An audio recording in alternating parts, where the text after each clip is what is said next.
Welcome back नाज़रीन। हम गुफ्तगू कर रहे हैं हसन रज़ा पाशा साहब से और साकिब बशीर साहब से, और हम उनसे बात कर रहे हैं जो आइनी बेंच के सामने आज मिलिट्री कोर्ट्स का केस था। साकिब साहब, आपने सुनी हसन पाशा साहब ने बहुत सर अहम पॉइंट्स जो हैं वो रेज़ किए हैं।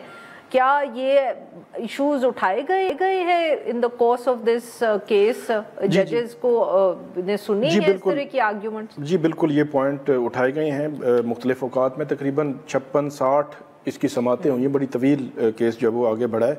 एक तो मैं समझता हूँ कि अगर सुप्रीम कोर्ट जो भी फैसला दे, लेकिन अगर सुप्रीम कोर्ट मिलिट्री कोर्ट्स में सिविलियंस के ट्रायल जो है वो दुरुस्त करार दे दे, जो पॉलिटिकल नेचर के सिविलियंस हैं, तो फिर मेरा ख्याल में एटीसी कोर्ट्स जो स्पेशल लॉ 97 में बना था और एटीसी कोर्ट्स बनाई गई थी, आप स्पीडी ट्रायल सारा कुछ, तो उन पर अदम एतमाद होगा, मैं ये समझता हूँ। दूसरी बात, कोर्ट का अदम एतमाद होगा नहीं, अदलिया का, जुडिशरी। अब सुप्रीम कोर्ट तो जुडिशरी है ना, अदलिया।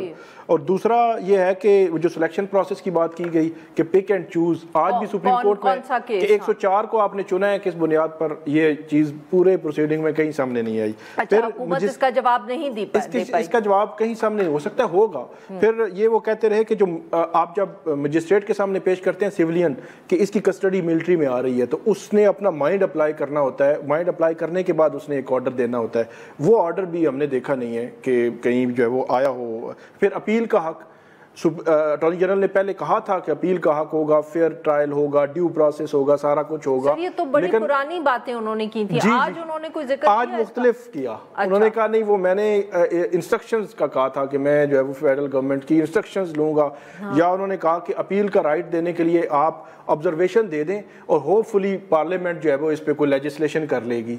तो आज अटॉर्नी जनरल थोड़े से मुख्तलिफ नजर आए। बल्कि एक मौके पर उन्होंने कहा कि मैं आपको यकीन दिलाता हूँ, तो जैसे जमाल खान मंदोखेल ने कहा कि यकीन तो आपने पहले भी दिलाया था, हमने देख लिया है। तो वो फिर उससे जब वो आगे बढ़े, लेकिन अटॉर्नी जनरल ने ये इस्टेब्लिश करने की कोशिश की कि हमने 3 जो हाई रैंक ऑफिसर्स हैं उनको बगैर उस पर पेंशन के घर भेजा। 14 की प्रमोशन जो है वो रुक गई। और उन्होंने ये इस्टेब्लिश किया कि 1979 में एक प्राइम मिनिस्टर को जब हैंग किया गया तो उस वक्त भी मिलिट्री इंस्टॉलेशन पे ये अटैक्स नहीं हुए। बेनजीर भुट्टो का जो मर्डर हुआ वहाँ तब भी नहीं हुए ऐसे अटैक्स। वो कह रहे थे कि पूरी हिस्ट्री में कभी ऐसा नहीं सर। तो बेसिकली वो उनके जो सारे पैरेलल्स से जो मुझे आपको एग्जांपल्स थे वो उन्होंने मार्शल लॉज के ज़माने के दिए। और ये मेरे ख्याल में अटॉर्नी जनरल जो है उनके वालिद भी मुख्तलिफ तारीखों में, बल्कि उन्होंने कहा कि 25 मुकदमे उनके वालिद के भी किसी मौके पर उनके खिलाफ थे। तो उनको कम से कम मार्शल लॉ दौर के इस किस्म की मिसालें देना बनती नहीं थी कि जहां सहाफ़ियों पर, सिविल सोसाइटी के लोगों पर, पॉलिटिकल वर्कर्स पर क्या क्या तशद्दुद और कैसे कैसे कोड़े मारे जाते रहे। बिल्कुल।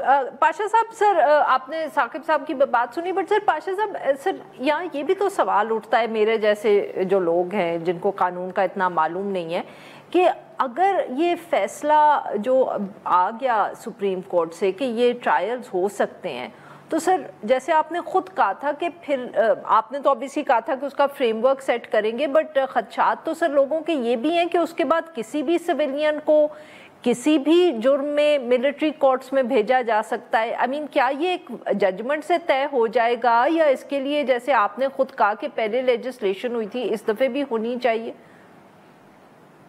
देखिए, अगर तो इस तरह की इजाज़त सुप्रीम कोर्ट ऑफ पाकिस्तान दे दे कि जिस वक्त जब चाहे अथॉरिटीज़ को ये इख्तियार है कि वो किसी को उठा के मिलिट्री कोर्ट की तरफ भेज देंगे, तो मेरा ख्याल है ये स्पेकुलेट करना भी मुनासिब नहीं है।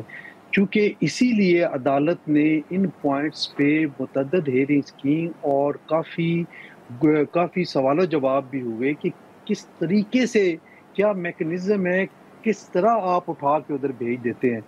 आई थिंक सो कि इस पे यकीनन जजमेंट में डिटेल के साथ एक मैकेनिज़्म बनाया जाएगा जिसको ऑफ कोर्स फॉलो किया जाना चाहिए और फॉलो होगा।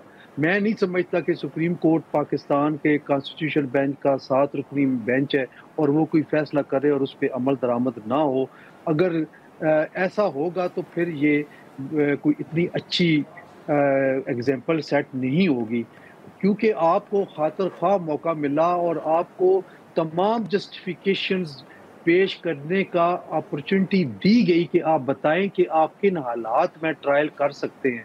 میرا خیال ہے کہ اس میں عدالت کو بھی یہ دیکھنا ہے، اور یقیناً مجھے پورا اعتماد ہے کہ وہ ضرور اس پہ ایسا لائن آف ایکشن دیں گے کہ کیسے حالات ہوں، کن حالات میں کون سی اتھارٹی ہے جس کا آرڈر چلے گا، کیونکہ اس وقت کوئی ایسی اتھارٹی آئین میں نہیں ہے، قانون میں نہیں ہے کہ کون سی اتھارٹی پک کرے گی کہ اس کیس کو ادھر بھیجنا ہے یا اس شخص کو ملٹری ٹرائل کے لیے لے کے جانا ہے. یہ بہرحال میکنزم ضرور مجھے نظر آ رہا ہے کہ یہ technical sir I've run out of time. اب بہت جی ایک صرف ٹیکنیکل پوائنٹ ہے، 4-1 پہ وہ فیصلہ آیا تھا، اب یہ 4-3 پہ آیا تو پھر کیا ہوگا؟ مطلب پہلے بھی 4 جج ایک فیصلے کے حق میں تھے، اب بھی 4 جج ہوئے، تو یہ کیا، یہ ایک الگ سے ڈیبیٹ شروع ہو جائے گی. چلیں آپ کو دونوں کو دوبارہ دعوت دیں گے. جی ناظرین آج کے لیے بس اتنا ہی. we'll be back tomorrow at the same time.